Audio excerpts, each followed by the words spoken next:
आज हम नव पाठ रघुवंशम के भावार्थ पढ़ेंगे।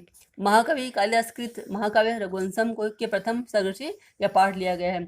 इस काव्य में राजा दिलीप से लेकर अग्निवर्त तथा इक्ष्वाकुवंशी राजाओं का वर्णन किया गया है।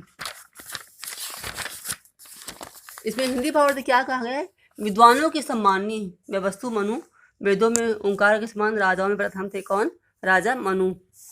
व्यवस्तु मनु के उस पवित्र वंश में अति पवित्र दिलीप नामक से राजा क्षीर सागर में चंद्रमा के समान उत्पन्न हुए।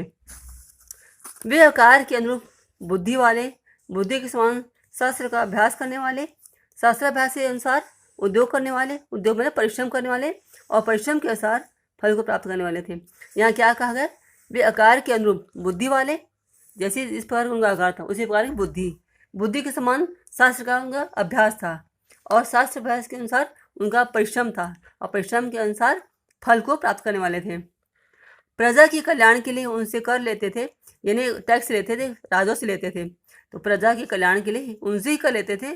जैसे सूर्य है, सूर्य जो 1000 गुना जल बरसाने के लिए पृथ्वी से रस खींचता है। तो क्या कहा गया? प्रजा के कल्याण के लिए ही उनसे कर लेते थे। जिस प्रकार सूर्य 1000 गुना जल बरसाने के लिए पृथ्वी से रस लेता है, रस खींचता है। शिक्षा देने से, रक्षा करने से, पालन पोषण करने से वे प्रजा के पिता थे। राजा दिलीप जो थे वो प्रजा का शिक्षा भी देते थे, रक्षा भी करते थे, पालन पोषण भी करते थे, तो इसीलिए वे प्रजा के पिता कहलाए। तो शिक्षा देने से, रक्षा करने से, पालन पोषण करने से राजा दिलीप प्रजा के पिता थे। उनके पिता तो सिर्फ केवल जन्मदाता थे, लेकिन बाकी सारा जो कार्य है वो राजा दिलीप करते थे। सज्जन शत्रु भी रोगी को औषधि के समान उनको प्रिय था। जो उनका शत्रु जो भी था वो इस औषधि के समान प्रिय था। सज्जन शत्रु भी राजा को रोगी की औषधि के समान प्रिय था और दुष्ट प्रिय होने पर भी सांप से डसी हुई अंगुली की तरह त्याज था। और जो दुष्ट है प्रिय होने पर भी इस प्रकार सांप के द्वारा डसी हुई अंगुली को काट दिया जाता है, उसी प्रकार राजा दिलीप जो है यहाँ उदाहरण देकर बताया गया है कि सांप से डसी हुई उंगली को की तरह त्यागने योग्य था। मगध वंश में उत्पन्न अधिक निपुण होने के कारण सुदक्षिणा नाम वाली दक्षिणा नाम के यज्ञ की इसी समान दिलीप की स्त्री बनी, या दिलीप की स्त्री दक्षिणा के साथ उनका विवाह हुआ। मगध वंश में उत्पन्न अधिक निपुण होने के कारण सुदक्षिणा नाम वाली दक्षिणा नाम की यज्ञ की स्त्री के साथ दिलीप का विवाह हुआ।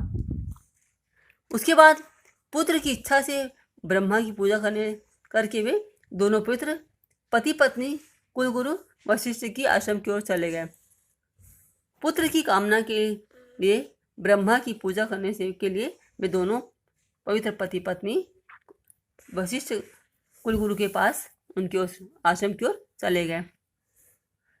गाय का ताज़ा मक्खन लेकर उपस्थित हुए।